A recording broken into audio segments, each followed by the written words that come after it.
Horror कहानियां थी। Haunted boys hostel. पूरे हॉस्टल में अफरा तफरी मची हुई थी। 2 बच्चों की लाश बड़ी बुरी हालत में हॉस्टल के बगीचे में मिली थी।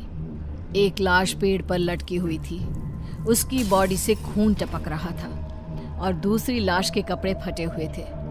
ऊपर से गिरने के कारण उसके शरीर से भी कई जगह से खून निकल रहा था। मैंने तुम लोगों से मना किया था, हॉस्टल मत खोलो, मगर मेरी बात किसी ने नहीं मानी। इंजीनियरिंग कॉलेज में एडमिशन हुए थे। सारे कॉलेज में बहुत चहल पहल थी। इस साल कॉलेज में 2 नए सब्जेक्ट भी चालू किए थे। इस कारण बच्चे ज्यादा थे जो कॉलेज के हॉस्टल में ठीक से एडजस्ट नहीं हो पा रहे थे।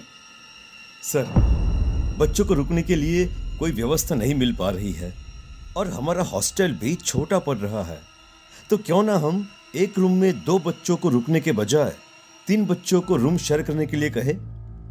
नहीं, हॉस्टल के कमरे छोटे हैं। एक कमरे में 3 लोग आसानी से एडजस्ट नहीं हो पाएंगे। ऐसा करते हैं, पुरानी बिल्डिंग वाला हॉस्टल रिनोवेट करा लेते हैं, बच्चे आसानी से रुक जाएंगे। पुरानी बिल्डिंग वाला हॉस्टल? मगर सर वो तो। अरे वो तो क्या, कुछ नहीं।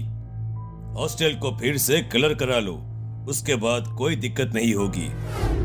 प्रोफेसर के मना करने के बावजूद भी प्रिंसिपल नहीं माने और उन्होंने वो हॉस्टल बच्चों के रहने के लिए खोल दिया। कुछ दिनों के बाद वहां छोटी मोटी घटनाएं होनी शुरू हो गई, जिसमें कभी बाथरूम के नल में से पानी की जगह खून आता, तो कभी आधी रात को किसी के रोने की आवाज। जूनियर स्टूडेंट्स को लगता कि सीनियर स्टूडेंट रैगिंग ले रहे हैं।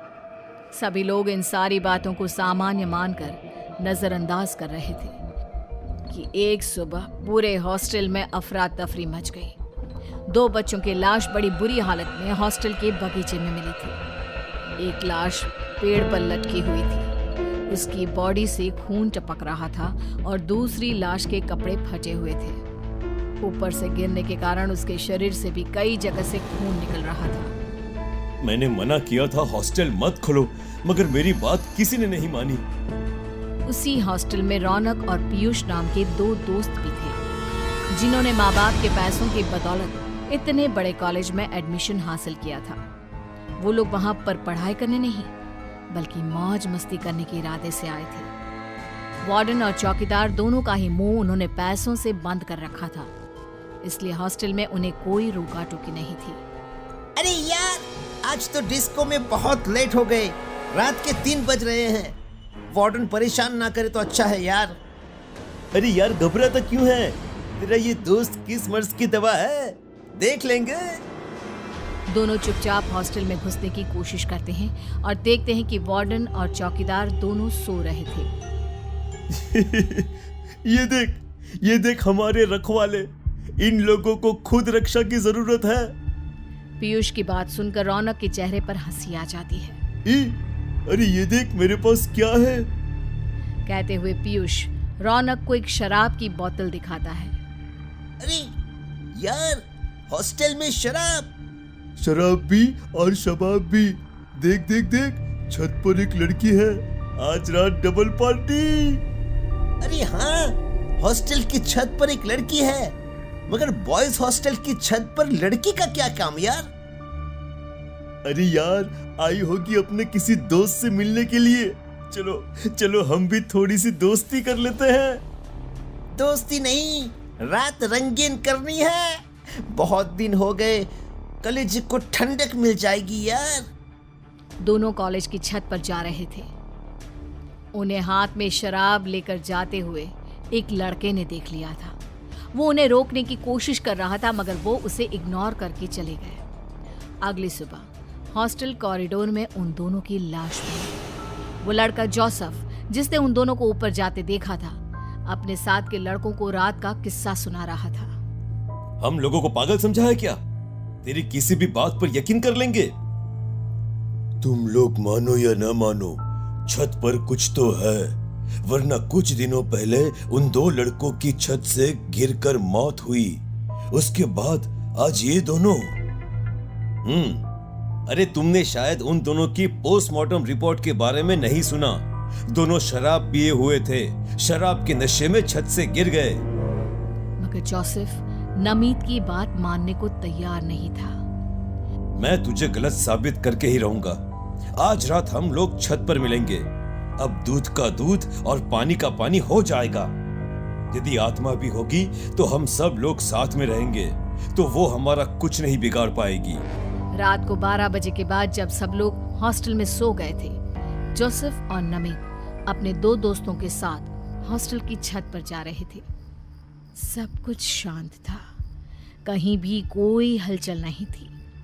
कुछ देर के बाद उन्हें अपने आसपास पायल की आवाज सुनाई देने लगी। छत पर एक अजीब सी बदबू आ रही थी। सब लोग इधर उधर देख रहे थे कि अचानक नमित जोरों से चिल्लाने लगा। सामने एक बहुत ही खूबसूरत लड़की खड़ी थी। अरे उधर देखो, आधी रात में हॉस्टल की छत पर कितनी खूबसूरत लड़की खड़ी है। शायद पायल की आवाज उसी की आ रही थी।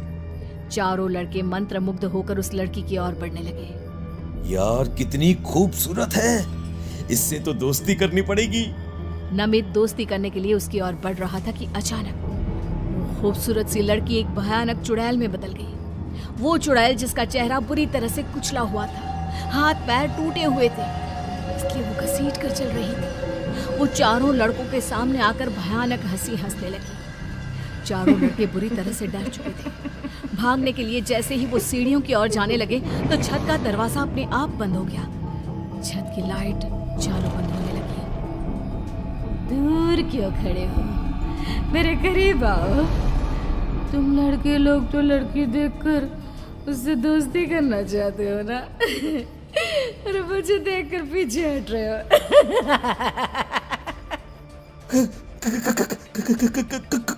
कौन हो तुम? यहाँ क्या कर रही हो?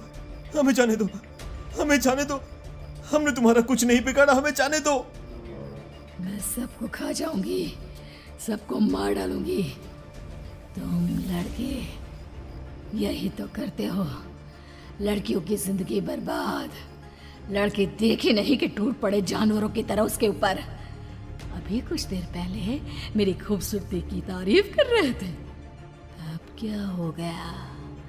क्या मैं खूबसूरत नहीं लग रही? बताओ ना। फॉर गॉड सेक, अरे हम लोगों को छोड़ दो। हम लोगों ने तुम्हारा कुछ नहीं बिगाड़ा, छोड़ दो हमें। बिगाड़ा तो मैंने भी किसी का कुछ नहीं था, फिर क्यों मुझे कुछ लोग हाथ पैर बांधकर इस छत के ऊपर ले आए थे, मेरे साथ जबरदस्ती की। उसके बाद मेरा चेहरा कुचलकर मुझे छत से नीचे फेंक दिया। देखो देखो मेरा चेहरा कितना बदसूरत हो गया, मेरे हाथ पैर सब टूट गए। तब से लेकर आज तक मैं अपने कातिल की तलाश में घूम रही हूँ। मरेंगे इस हॉस्टल में जितने भी लोग हैं, सब मरेंगे। कहते हुए उस चुड़ैल ने उन चारों को अपने बड़े बड़े नाखूनों से चीर डाला और फिर छत से नीचे फेंक दिया। अगले दिन जब उन चारों की लाश हॉस्टल के कॉरिडोर में मिली तो प्रोफेसर तुरंत प्रिंसिपल के पास मिलने गए। आप लोग ये मानने के लिए तैयार क्यों नहीं हैं कि पुरानी हॉस्टल में कोई बुरा साया है?